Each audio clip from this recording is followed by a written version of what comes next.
মুত্তাকি কারা? আল্লাযীনা যারা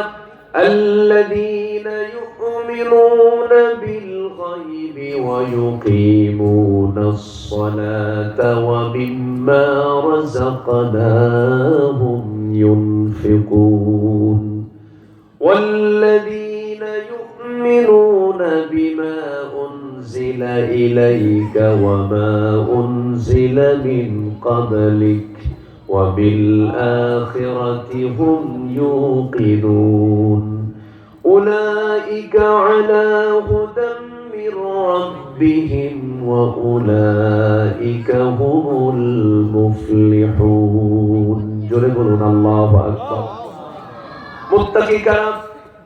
যাদের মধ্যে পাঁচটা গুণ পাওয়া যাবে তারা হলো মুত্তাকি। নাম্বার 1 হলো যারা অদৃশ্যের প্রতি যারা বিশ্বাস আনবে, আল্লাহকে না দেখে যারা বিশ্বাস করবে, অদৃশ্য আল্লাহকে ভয় করবে যারা,